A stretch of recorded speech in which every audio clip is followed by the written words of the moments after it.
Assalamualaikum warahmatullahi wabarakatuh. Saya Anggi Nurmayunita Solihah, NIM 207200067 dari kelas Tadris IPA C. Kali ini saya akan menjelaskan mengenai bonus demografi bagi alam. Adapun subtopiknya adalah interaksi makhluk hidup dengan lingkungannya dan dinamika populasi akibat interaksi. Interaksi makhluk hidup dengan lingkungannya.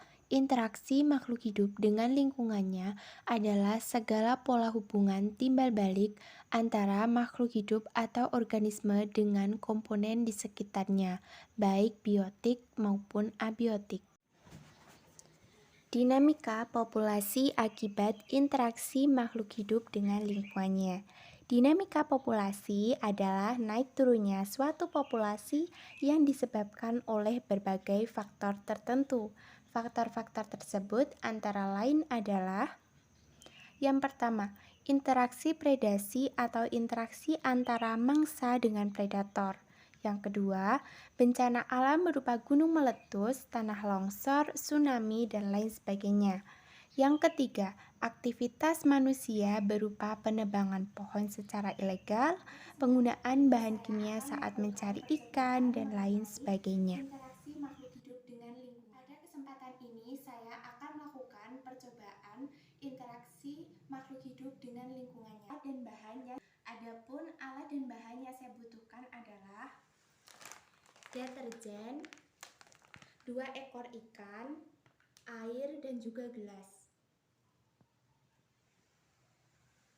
Langkah percobaannya adalah tuangkan deterjen ini ke salah satu dari gelas yang sudah diisi air dan juga ikan.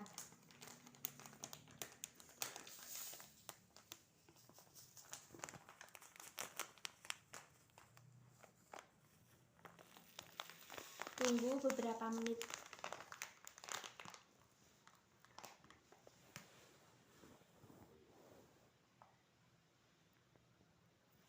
Dapat kita lihat bahwa ikan yang berada di dalam gelas yang sudah terisi oleh air dan deterjen di sini telah mati. Dan jika kita amati lebih dekat lagi, air tersebut berlendir.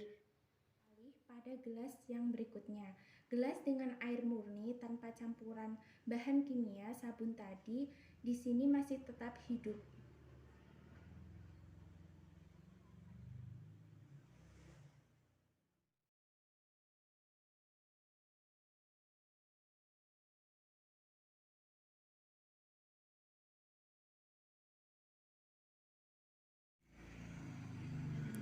Hasil percobaan: ikan pada air tanpa deterjen.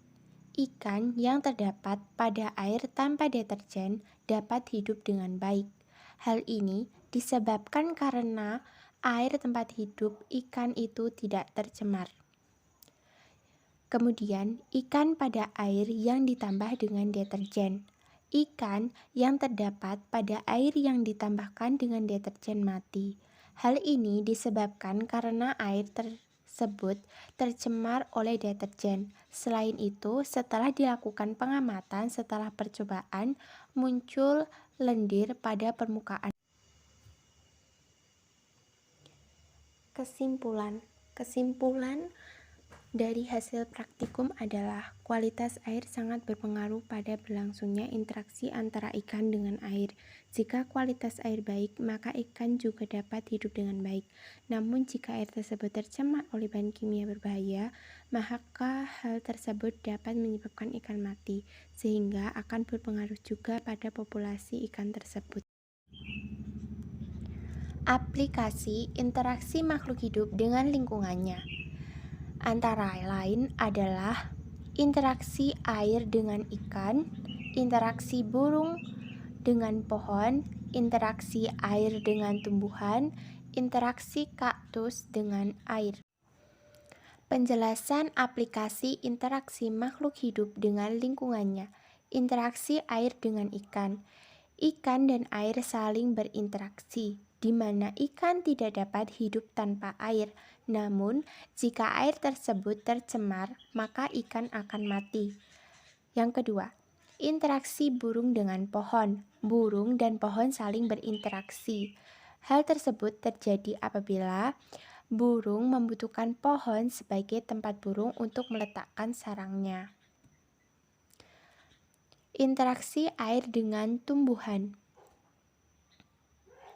Tumbuhan sangat membutuhkan air. Jika kebutuhan air pada tumbuhan tidak terpenuhi, maka tumbuhan akan mati. Namun jika air yang diperlukan tumbuhan tersebut terlalu berlebihan, maka akar tanaman akan busuk dan menyebabkan tumbuhan mati. Jadi, siram tumbuhan dengan air secukupnya, yaitu dengan menyiram 2 kali sehari pada pagi dan sore hari. Interaksi tumbuhan dengan cahaya. Tumbuhan